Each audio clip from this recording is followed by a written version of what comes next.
नमस्कार, आप देख रहे हैं देवभूमि समाचार में आपके साथ प्रियंका मलिक हाजिर। उत्तराखंड की तमाम छोटी बड़ी खबरें लेकर खबरों का रुख करेंगे, लेकिन सबसे पहले एक नजर हेडलाइंस पर।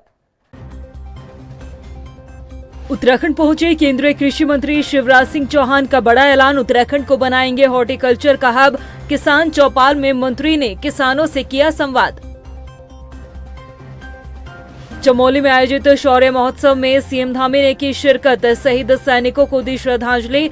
कहा, शहीदों के आश्रितों के सम्मान में सरकार ले रही बड़े फैसले। हरिद्वार जमीन घोटाले में सीबीआई जांच की मांग पर फंसे हरदा। बीजेपी विधायक विनोद चमोली ने पूछा सवाल, क्या हरीश रावत को होने लगा है सीबीआई पर भरोसा। दिल्ली में एकजुटता का पाठ पढ़ने के बाद भी नहीं थम रही कांग्रेसियों में रार। हरक सिंह रावत ने हरदा पर किया वार।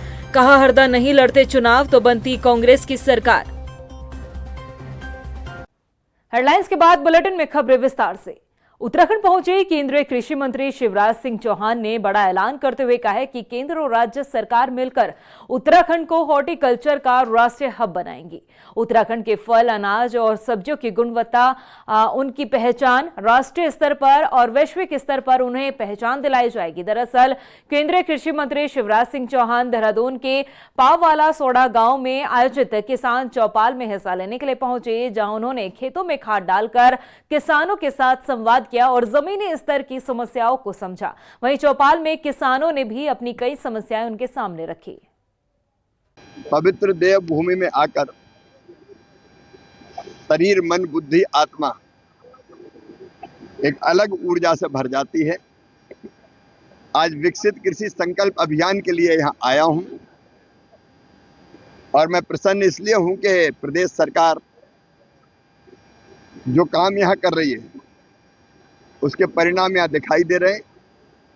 उत्तराखंड फलों का हब बनने का सामर्थ्य रखता है। यहाँ के अलग अलग फल, लीची, आड़ू, सेब, लिवेंडर की खेती अभी हमने देखी, बासमती चावल, यहाँ कटहल और बाकी सब्जियां, यहाँ का मड़वा जैसा ऑर्गेनिक उत्पाद, मोटा अनाज सचमुच में अद्भुत है। वहीं चमोली जिले के थराली में आयोजित 3 दिवसीय शौर्य महोत्सव में सीएम पुष्कर सिंह धामी ने शिरकत की। इस दौरान मुख्यमंत्री ने अशोक चक्र विजेता शहीद भवानी दत्त जोशी के स्मारक पर पुष्प अर्पित कर उन्हें श्रद्धांजलि दी। आपको बता दें कि हर साल शहीद भवानी दत्त जोशी की स्मृति में इस महोत्सव का आयोजन किया जाता है। इस मौके पर सीएम पुष्कर सिंह धामी ने कहा कि शहीद सैनिकों और उनके आश्रितों के सम्मान में धामी सरकार समर्पित है। लगातार शहीदों के आश्रितों के हक में बड़े फैसले भी लिए जा रहे हैं। वहीं नैनीताल में मानसखंड परियोजना के अंतर्गत किए जा रहे कार्यों का निरीक्षण भी सीएम पुष्कर सिंह धामी ने किया। इस दौरान मुख्यमंत्री ने सौंदर्यीकरण कार्यों को लेकर अधिकारियों को कुछ जरूरी दिशा निर्देश दिए। इसके साथ ही मुख्यमंत्री ने स्थानीय और पर्यटकों से भी मुलाकात कर बातचीत की। हरिद्वार जमीन घोटाला मामले में सीबीआई जांच की मांग करने वाले पूर्व मुख्यमंत्री हरीश रावत अब खुद घिर गए हैं। इधर हरीश रावत सीबीआई जांच की मांग कर रहे हैं और उधर बीजेपी पूछ रही है कि क्या हरीश रावत अब सीबीआई पर भरोसा करने लगे हैं या नहीं। रिपोर्ट देखिए। हरिद्वार जमीन घोटाले में उत्तराखंड की धामी सरकार ने भ्रष्ट अधिकारियों पर कड़ा एक्शन लेते हुए मामले की जांच विजिलेंस विभाग को सौंपी। लेकिन इस मामले में उत्तराखंड के पूर्व मुख्यमंत्री हरीश रावत ने सीबीआई से जांच करवाने की मांग उठाई है। लेकिन अब हरदा खुद घिरते दिख रहे हैं, क्योंकि बीजेपी हरदा से सवाल पूछ रही है कि क्या हरीश रावत को सीबीआई पर अब भरोसा होने लगा है। बीजेपी विधायक विनोद चमोली ने कहा कि पहले हरीश रावत को ये बताना चाहिए कि जिस सीबीआई पर वो सवाल अब तक खड़े करते रहे हैं, क्या उसी सीबीआई पर अब उन्हें भरोसा होने लगा है। पहले तो हरीश रावत जी को अपनी स्थिति स्पष्ट कर देनी चाहिए कि क्या उनको सीबीआई पर पूरा भरोसा है, क्योंकि समय समय पर उनके बयान आते हैं और सीबीआई को वो भाजपा का ही एक हिस्सा बताते हैं और उसका लगातार विरोध भी करते हैं। कई बार उन्होंने उसके खिलाफ प्रदर्शन भी किया, यहाँ तक कि कोर्ट में भी गए हो सीबीआई के खिलाफ, और सीबीआई की जांच उनके खिलाफ भी हो रही है, उसको भी वो गलत बताते हैं। तो पहले अपनी स्थिति स्पष्ट करें कि सीबीआई पर उनको अगर पूरा भरोसा है, ये बात खुलकर बोले कि अभी तक जो भी सीबीआई कार्रवाई कर रही है वो ठीक कर रही है, उनको उस पर पूरा भरोसा है, तो उनकी बात पर विचार किया जा सकता है। बता दें कि हरीश रावत ने हरिद्वार नगर निगम जमीन घोटाले में आरोप लगाते हुए कहा था कि अधिकारियों पर एक्शन की आड़ में सफेद पोश को बचाने की कोशिश हो रही है और इसीलिए इस मामले में सीबीआई जांच होनी चाहिए। वर्चुअली ये लग रहा है कि एक आध दो छोटे अपराधियों को जो सफेद पोश संरक्षित अपराधी थे उनको बलि चढ़ा करके सरकार सफेद पोश को बचाने की कोशिश कर रही है, क्योंकि मेरा स्पष्ट मानना है इतना बड़ा अपराध कोई अधिकारियों का 2-3 का गिरोह नहीं कर सकता है जब तक ऊपर का संरक्षण न हो, किसी बड़े सफेद पोश का संरक्षण न हो। हालांकि बीजेपी का सवाल भी लाजमी है, क्योंकि यही कांग्रेस समय समय पर सीबीआई पर सवाल खड़े करते हुए प्रदर्शन करती रही है। फिर इसी मामले में सीबीआई की जांच की मांग करना हैरान करता है। अल्मोड़ा दौरे पर पहुंचे राज्यपाल लेफ्टिनेंट जनरल गुरमीत सिंह ने विकास कार्यों की समीक्षा की। बैठक में राज्यपाल ने शिक्षा, स्वास्थ्य, रोजगार, धार्मिक स्थलों के पर्यटन से जुड़े कई मुद्दों पर विस्तार से जानकारी ली। राज्यपाल ने कहा कि ऐतिहासिक नगर अल्मोड़ा में पर्यटन की अपार संभावनाएं हैं और उसके लिए शासन और प्रशासन अच्छा कार्य भी कर रहे हैं। एक्चुअली तो जो अल्मोड़ा का जो पूरा इतिहास है वो महाभारत से ही शुरू हो जाता है और यहाँ पर जो मंदिर हैं, चाहे वो जागेश्वर जी का मंदिर है, चाहे वो विवेकानंद की जगह है, जहाँ महात्मा गांधी जी आए, आपके पास में तो इतनी हिस्ट्री है। और आपने खास तौर पर जो बोला है स्वामी विवेकानंद जी का जो यहाँ पर जितने भी केंद्र है उनको किस प्रकार से अलग स्टैंडर्ड पर ले जाना है। आज जो मेरे को ब्रीफिंग की थी उसके अंदर में जो सीडीओ साहब हैं, जो डीएम साहब हैं, उन्होंने मेरे को बहुत ही विस्तार से इसके बारे में बताया। एक तरफ दिल्ली में उत्तराखंड कांग्रेस की बैठक में पार्टी नेताओं को एकजुटता का संदेश दिया गया, तो वहीं दूसरी तरफ उत्तराखंड में कांग्रेस नेताओं के बीच की रार खत्म होने के बजाय और बढ़ती हुई नजर आ रही है। 2027 के विधानसभा चुनाव से पहले मानो हरीश रावत के खिलाफ हरक सिंह रावत ने एक बार फिर मोर्चा खोल दिया है। पहले रणजीत रावत और अब हरक सिंह रावत ने हरदा पर ऐसा बयान दिया जिसके बाद नफरत की खाई और ज्यादा गहरी होती हुई नजर आ रही है। रिपोर्ट देखिए। दिल्ली में कांग्रेस नेताओं को एकजुटता का पाठ, उत्तराखंड में नेताओं के बीच जारी रार, हरीश रावत पर हरक का वार, हरदा नहीं लड़ते चुनाव तो बनती कांग्रेस की सरकार। उत्तराखंड कांग्रेस को मजबूती देने के लिए एक तरफ दिल्ली में बड़ी बैठक कर पार्टी को एकजुटता का संदेश दिया गया, तो वहीं इसी बीच उत्तराखंड के वरिष्ठ नेताओं के बीच फिर से ऐसी जुबानी जंग छिड़ी जिसने नफरत की खाई को और गहरा करने का काम किया। इन दिनों उत्तराखंड के पूर्व मुख्यमंत्री हरीश रावत अपनों के ही निशाने पर आ गए हैं। पहले रणजीत रावत तो वहीं अब हरक सिंह रावत ने हरीश रावत के खिलाफ बयान दे डाला है। कांग्रेस नेता हरक सिंह रावत का कहना है कि यदि 2022 में हरीश रावत चुनाव नहीं लड़ते तो प्रदेश में कांग्रेस की सरकार बन जाती। 2022 में हरीश रावत ने सिर्फ लालकुआं में अपने लिए और हरिद्वार ग्रामीण में अपनी बेटी के लिए प्रचार किया। इसके अलावा उन्होंने पूरे राज्य में कहीं भी प्रचार नहीं किया। उनके लालकुआं से चुनाव लड़ने से कांग्रेस लालकुआं, रामनगर, सल्ट सीट सीधे तौर पर हार गई। यदि वो चुनाव नहीं लड़ते तो कांग्रेस इन तीनों सीटों के अलावा प्रदेश की बाकी सीटों पर भी जीतती। बता दें कि हरक सिंह रावत से पहले हाल ही में रणजीत रावत ने भी हरीश रावत पर निशाना साधा था। खुले मंच से उन्होंने हरदा को टारगेट करते हुए कहा था कि सिर्फ सोशल मीडिया के सहारे और काफल पार्टियों से कांग्रेस आगे नहीं बढ़ने वाली, सड़क पर उतरकर काम करना होगा। अब एक के बाद एक कांग्रेस पार्टी के ही नेताओं का हरदा पर यूं निशाना साधना हैरान तो करता ही है, साथ ही कई सवाल भी खड़े करता है। सवाल ये कि क्या 2027 चुनाव में कांग्रेस पार्टी इस तरह से एकजुटता दिखाएगी?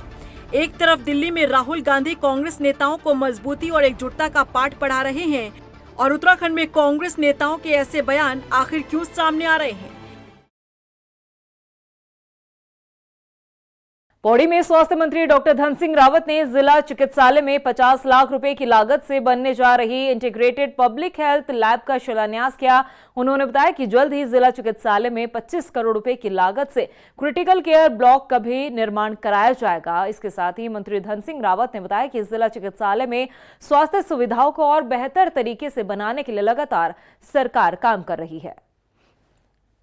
देखिए, आज हमने यहाँ पे 50 लाख रुपए की एक इंटीग्रेटेड लैब का जो है भूमि पूजन किया है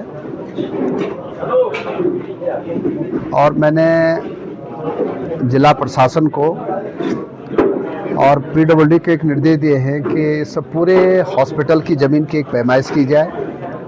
इसके हम बाउंड्री वाल भी करेंगे। एक यहाँ पे 25 करोड़ रुपए की लागत से एक क्रिटिकल केयर ब्लॉक भी हम यहाँ पे देंगे, डॉक्टरों के लिए आवास भी देंगे और यहाँ पे जो तीमरदार है हमारे, उनके लिए रहने की व्यवस्था भी की जाएगी।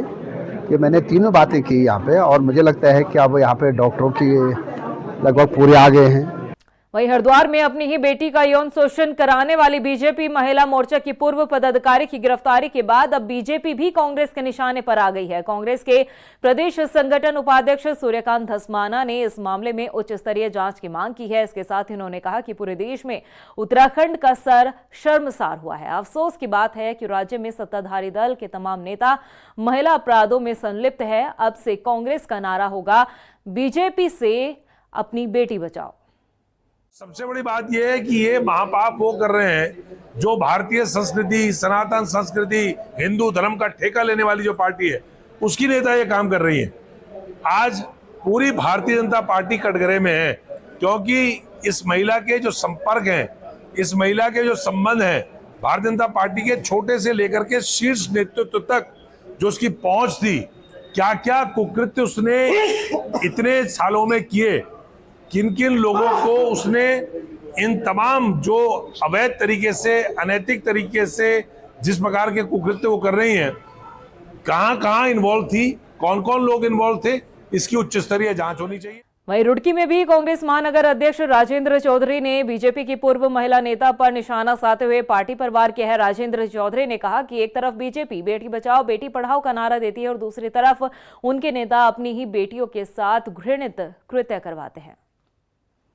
आज की मुख्य वजह है कि जिस पार्टी, जिस सरकार की जिम्मेदारी थी कि वो महिलाओं की सुरक्षा करे, संरक्षण करे, उसके नेता आज और बहुत दिनों से, आज ही नहीं बहुत दिनों से महिलाओं के प्रति जो है हमलावर हैं, उनकी इज्जत से खेल रहे हैं। चाहे उसमें स्वामी चिन्मयानंद रहे हों, चाहे सेंगर रहे हों, चाहे मध्य प्रदेश के कोई धाकड़ हैं, उन्होंने जो हाईवे पर गंदा चरित्र अपना दिखाया वो रहे हो, उत्तराखंड में अंकिता भंडारी कांड रहा हो, उत्तराखंड में रुद्रपुर का कांड रहा हो। वहीं गदरपुर से दिनेशपुर सिडकुल को जाने वाली सड़क खस्ताहाल हो गई है। खराब सड़क के चलते आए दिन एक्सीडेंट होते हैं। बीजेपी के विधायक अरविंद पांडे ने इसी सड़क को लेकर केंद्रीय मंत्री नितिन गडकरी से मुलाकात कर 45 करोड़ रुपए की लागत से इस सड़क को दोबारा बनवाने का ऐलान किया था, लेकिन अभी तक धरातल पर कार्य शुरू नहीं हुआ, जिसको लेकर स्थानीय लोगों में नाराजगी है। लेकिन अब सड़क निर्माण का श्रेय लेने के लिए बीजेपी के विधायक शिव अरोड़ा सामने आ गए हैं। मैं किसी पे आरोप नहीं लगा रहा हूँ, लेकिन 10 साल पहले कांग्रेस पार्टी यहाँ सत्ता में थी। कांग्रेस पार्टी की सत्ता में होते हुए दिनेशपुर से लेके गदरपुर मटकोटा इस सड़क का डीपीआर बना के लगभग 100 करोड़ रुपए की भेजी गई थी। 100 करोड़ रुपया सैंक्शन भी हो गया और ये सड़क बनी है 100 करोड़ रुपए में 10 साल पहले। आज हम उसी सड़क को हम बना रहे हैं और जो 10 साल पहले बनी थी उससे अच्छी गुणवत्ता की, उससे अच्छी ड्राइंग है। दो बहुत महत्वपूर्ण सड़कें हैं। एक हमारी गदरपुर से मटकोटा दिनेशपुर मार्ग जो है वो मार्ग है जिसकी बहुत दुर्दशा पिछले बहुत वर्षों से है। बहुत सारी दुर्घटना हुई है, बहुत सारे लोगों की वहाँ मृत्यु भी हुई है। ऐसे ही हमारा जो महतूत से लेके नवाबगंज तक का मार्ग है उसकी भी बहुत दुर्दशा बहुत वर्षों से थी। इस बार CIRF से फंड मैंने प्रस्ताव दिया था। प्रस्ताव देने के बाद माननीय अजय भट्ट जी के विशेष प्रयास से उसमें 55 करोड़ रुपए स्वीकृत हुए हैं। 55 करोड़ रुपए 44 करोड़ रुपए गदरपुर दिनेशपुर मटकोटा मार्ग के लिए हैं, 11 करोड़ रुपए महतोस नवाबगंज। मदरसा बोर्ड अध्यक्ष मुफ्ती समून कासमी ने कहा है कि बीजेपी राज में साल 2014 के बाद मुस्लिम समाज का तेजी से विकास हुआ है। उन्होंने कहा कि उत्तराखंड में 49 मदरसों को मान्यता प्रदान की गई है और 48 मदरसों का नवीनीकरण किया गया है। ने मान्यता दी, बगैर किसी भेदभाव की मान्यता दी, बगैर किसी लालच की मान्यता दी। और अब जिन लोगों के मानक पूरे होकर के हमारे यहाँ आ जाएगी, हम फिर से कमेटी को उसकी समिति की बैठक आयोजित करेंगे। जिनके नॉर्म्स पूरे होंगे हम उन्हें कंसीडर करके उन्हें, असल में जो चीजें हमारा जो काम है यहाँ से वेरिफिकेशन होके जाता है, हमारा काम नोटिफाई का है, हम उसे नोटिफाई करते हैं, यानी प्रमाण पत्र हम देते हैं।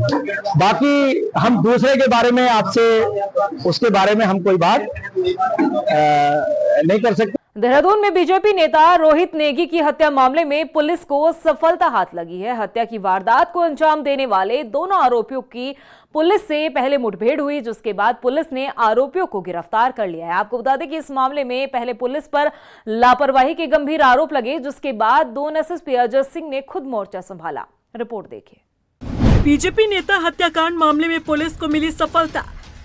पुलिस की गिरफ्त में हत्या आरोपी। पहले पुलिस और आरोपियों के बीच हुई थी मुठभेड़।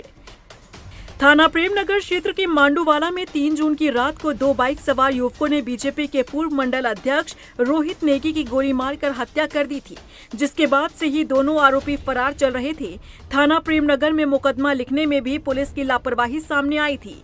हालांकि स्थानीय लोगों के दबाव पर पुलिस ने दोनों आरोपियों के खिलाफ मुकदमा दर्ज किया था, लेकिन अजहर त्यागी और आयुष दोनों की ही गिरफ्तारी नहीं हो पा रही थी, जिसके बाद स्थानीय लोगों के आक्रोश और स्थानीय विधायक सहदेव पुंडीर ने भी सड़क पर उतरकर चेतावनी दी और तब मामले में एसएसपी ने खुद कमान संभाली, जिसके बाद दून पुलिस ने कल देर रात दोनों आरोपियों को मुठभेड़ के बाद गिरफ्तार किया।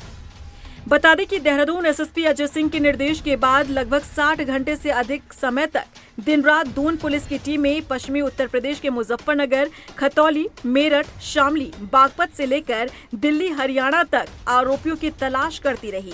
हैरानी की बात तो ये है कि घटना को अंजाम देने के बाद दोनों शातिर आरोपी अपने मोबाइल फोन बंद कर दूसरों का फोन इस्तेमाल करते हुए पुलिस की जानकारी लेते हुए बार बार अपना ठिकाना बदलते रहे। यही कारण रहा कि आरोपियों को खोजने में पुलिस के पसीने छूट गए।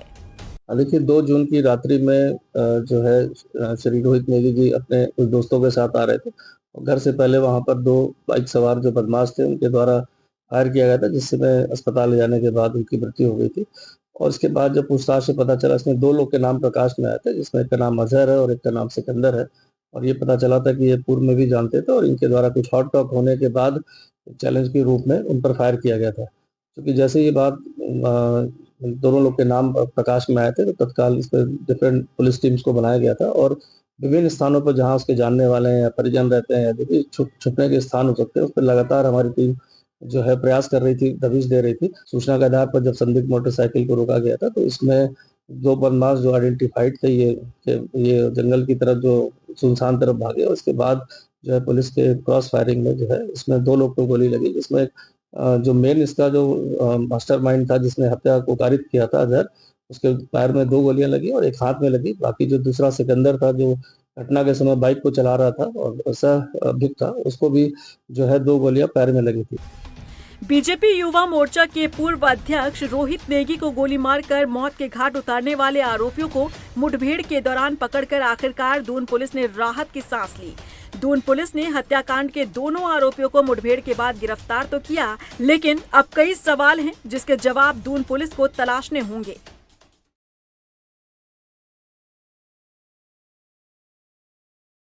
देहरादून में ऑटिज्म स्पेक्ट्रम डिसऑर्डर बीमारी के इलाज के लिए केंद्र खुलने जा रहा है। ऑटिज्म डिसऑर्डर एनजीओ की डायरेक्टर अनीता शर्मा थपलियाल का कहना है कि ऑटिज्म डिसऑर्डर के इलाज के लिए अभिभावकों को जागरूक करना पड़ेगा। दून अस्पताल की डॉक्टर जया नवानी का कहना है कि उत्तराखंड के 5 जिलों में सर्वे कराया जा रहा है कि आखिर किस वजह से ये बीमारी बच्चों में बढ़ रही है। लोग अगर ऑटिस्टिक बच्चे हैं तो उनको बाहर नहीं लाना चाहते हैं। तीसरी बात कि रिसोर्सेज नहीं है, तो जागरूकता की कमी को फैलाने के लिए और रिसोर्सेज लोगों तक पहुंचाने के लिए मैंने एक कदम सोचा है, जो कि मेरा लास्ट टाइम मैं प्रवासी दिवस में आई थी तब मैंने डिसाइड किया था कि मैं यहाँ पे सेंटर खोल रही हूँ और आने वाले 2026 तक यहाँ पे एक बहुत बड़ी फैसिलिटी जिसमें कि अर्ली इंटरवेंशन, जो कि बच्चे 3 साल से कम हैं, 3 साल से लेके 15 साल के बच्चे और 15 साल से एडल्टहुड तक के बच्चों के लिए इंडिपेंडेंट वर्किंग टास्क सिस्टम वो मैंने खोलने का निश्चय किया है। देखिए, भारत में अभी तक मेंटल हेल्थ पे और बच्चों की हेल्थ पे कोई डेटा नहीं है, लेकिन भारत में पहली बार निमहैंस बैंगलोर के सहयोग से उत्तराखंड में एक स्टडी की जा रही है जिसमें बच्चे और एडोलेसेंट्स में ऑटिज्म, इंटेलेक्चुअल डिसेबिलिटी और अन्य एंजाइटी, डिप्रेशन का प्रिविलेंस के लिए 5 जिलों में, दो कुमाऊं और 3 मैदानी मतलब सुगम जिलों में इसका एक किया गया है, जिसका डेटा भी एनालिसिस में है और शीघ्र ही कि उत्तराखंड में इन बच्चों का कैसा है और बीमारियों का क्या प्रिविलेंस है, ये हमें शीघ्र ही पता चल जाए। वहीं चंपावत जिले के पाटी विकासखंड में महिलाओं ने एक विशेष अभियान चलाते हुए पर्यावरण संरक्षण की शपथ ली है और नदी नालों की सफाई कर लोगों को भी पर्यावरण के प्रति जागरूक किया। इस अभियान में स्वयं सहायता समूह, महिला मंगल दल और ग्राम स्तर की अन्य महिलाओं ने बढ़ चढ़कर हिस्सा लिया। दिनेशपुर में मछली बाजार के अलावा अन्य स्थानों पर मछली बेचने वालों पर नगर पंचायत ने सख्त रवैया अपनाते हुए मछली की दुकानों को बंद करवाया। हालांकि इस दौरान नगर पंचायत कर्मचारी और मछली विक्रेताओं के बीच तीखी नोकझोंक भी देखने को मिली। मामला यह है, लगभग विगत दो महीने से पहले मुख्यमंत्री पोर्टल पे और एसडीएम महोदय के यहाँ पे जो है शिकायत की गई थी कि वार्ड नंबर 1 में भारत गैस एजेंसी के सामने जो है अवैध रूप से बिना लाइसेंस लिए जो है फुटकर में लोग मछली बिक्री का काम यहाँ पे करते हैं। इसमें हमने 10 बार इन लोगों से जो मौखिक रूप से चेतावनी देकर के इनको छोड़ दिया गया, लेकिन बार बार कहने के बाद भी ये लोग यहाँ अपनी दुकानें, अवैध जो दुकानें इनकी बिना लाइसेंस लिए जो दुकान लगा रहे हैं, इनकी अपनी दुकानें नहीं हटा रहे हैं। तो उसी क्रम में आज हम पुलिस प्रशासन के साथ में यहाँ मौके पर आकर के उक्त दुकानें जो यहाँ पे अवैध रूप से दुकानें लग रही थी इनको यहाँ पे हटाने का काम यहाँ पे किया गया। वहीं लोहाघाट में पुलिस ने बाबा का रूप धारण किए हुए एक बहरूपियों को 1 किलो 110 ग्राम चरस के साथ गिरफ्तार किया है। आरोपी तस्कर हरियाणा का निवासी बताया जा रहा है, जो लोहाघाट के ग्रामीण क्षेत्रों से चरस इकट्ठा कर हरियाणा ले जाकर बेचा करता है। मादक पदार्थों की तस्करी और अभियुक्तों के विरुद्ध सतर्क दृष्टि रखने की कड़ी वैधानिक कार्रवाई करने हेतु सभी थाना प्रभारियों को निर्देशित किया गया है। इसी क्रम में दिनांक 5/6/2025 को लोहाघाट थाना क्षेत्र के अंतर्गत सुई क्षेत्र में अभियुक्त कुबेर नाथ पुत्र उमेश नाथ निवासी कोतवाली गुड़गांव हरियाणा, जो लोहाघाट क्षेत्र में निवासरत है, उसके कब्जे से 1 किलो 110 ग्राम अवैध चरस बरामद कर गिरफ्तार किया गया था। इस संबंध में लोहाघाट में एफआईआर नंबर 19/25 धारा 8/20 एनडीपीएस का मुकदमा पंजीकृत किया गया है। रुड़की की पिरान कलियर नगरी अब सट्टेबाजों के गढ़ के रूप में कुख्यात होती जा रही है। सट्टा खाईबाड़ी का कारोबार यहां इस कदर फल फूल रहा है कि अब इलाका एक गैर कानूनी जुए के अड्डे के रूप में तब्दील हो रहा है और इस मामले में पुलिस जो है मुकदर्शक बनी बैठी है। हालांकि रुड़की सीओ नरेंद्र पंत का कहना है कि सभी सट्टेबाजों को चिन्हित कर उन पर कार्रवाई की जाएगी। देखिए, अभी यह आप ही लोगों के माध्यम से मेरे संज्ञान में आया है कि यह कलियर का वीडियो बताया जा रहा है। अभी इसकी आधिकारिक पुष्टि नहीं की गई है। हम इसको वहाँ पर संबंधित पुलिस को भेजा गया है, थाने को भेजा गया है, वो एक बार इसको वेरीफाई करेंगे और अगर चीज़ें सही पाएगी तो उचित धाराओं में अभियोग पंजीकृत किया जाएगा और उचित वैधानिक कार्रवाई की जाएगी। प्रदेश की खबरों में इतना ही, फिर हाजिर होंगे कुछ और खास खबरों के साथ। अब तक के लिए मुझे दे इजाजत, लेकिन जाने से पहले एक नजर हेडलाइंस पर। नमस्कार। उत्तराखंड पहुंचे केंद्रीय कृषि मंत्री शिवराज सिंह चौहान का बड़ा ऐलान, उत्तराखंड को बनाएंगे हॉर्टिकल्चर का हब। किसान चौपाल में मंत्री ने किसानों से किया संवाद। चमोली में आयोजित शौर्य महोत्सव में सीएम धामी ने की शिरकत, शहीद सैनिकों को दी श्रद्धांजलि। कहा, शहीदों के आश्रितों के सम्मान में सरकार ले रही बड़े फैसले। हरिद्वार जमीन घोटाले में सीबीआई जांच की मांग पर फंसे हरदा। बीजेपी विधायक विनोद चमोली ने पूछा सवाल, क्या हरीश रावत को होने लगा है सीबीआई पर भरोसा। दिल्ली में एकजुटता का पाठ पढ़ने के बाद भी नहीं थम रही कांग्रेसियों में रार। हरक सिंह रावत ने हरदा पर किया वार। कहा, हरदा नहीं लड़ते चुनाव तो बनती कांग्रेस की सरकार।